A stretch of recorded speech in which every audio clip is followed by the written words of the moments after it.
Muhyiddin Dungu tak tahu undang-undang. Kalau tak tahu undang-undang jangan nak komen berkenaan undang-undang. Nanti orang tahu engkau dungu dan bengong.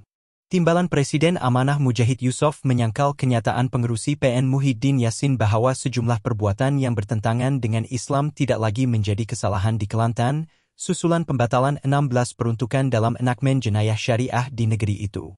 Bekas Menteri di Jabatan Perdana Menteri, Hal Ehwal Agama, itu berkata ini karena undang-undang bagi menangani kesalahan berkenaan sudah ada di peringkat persekutuan. Apakah undang-undang itu terus hilang?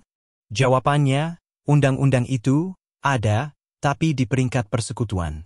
Orang Islam di Kelantan jika didapati bersalah boleh dihukum karena mereka juga tertakluk kepada perlembagaan persekutuan. Apabila undang-undang, dalam enakmen, terbatal, itu tandanya ia sudah wujud di peringkat persekutuan lebih berat hukumannya, katanya kepada Malaysia Kini.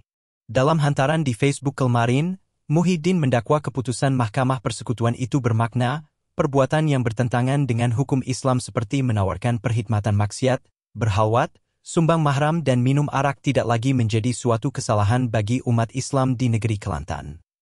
Dia juga berkata jika ada mana-mana pihak yang mencabar kedudukan undang-undang syariah di negeri lain, ia juga akan diisytiharkan sebagai tidak sah berdasarkan duluan yang telah ditetapkan mahkamah.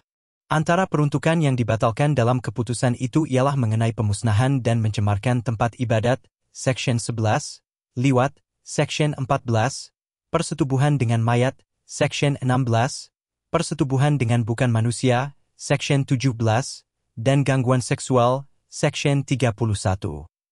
Kesalahan jenayah syariah lain yang turut dibatalkan ialah memiliki dokumen palsu dan memberi maklumat palsu, Seksyen 34, mabuk, Seksyen 36, persediaan untuk melakukan maksiat, Seksyen 45, dan penyalahgunaan label halal, Seksyen 42.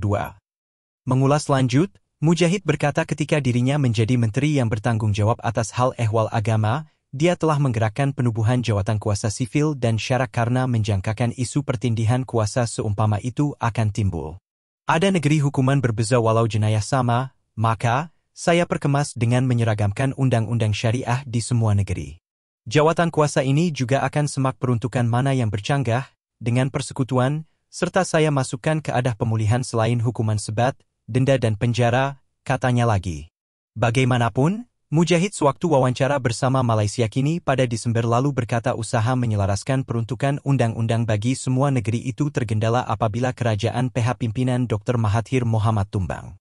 Sementara itu, Setiausaha Politik Menteri Keuangan Muhammad Kamil Abdul Munim berkata PAS perlu jujur dalam isu tersebut dengan membangkitkan istilah Black Friday yang dikongsikan di media sosial susulan keputusan Mahkamah Persekutuan.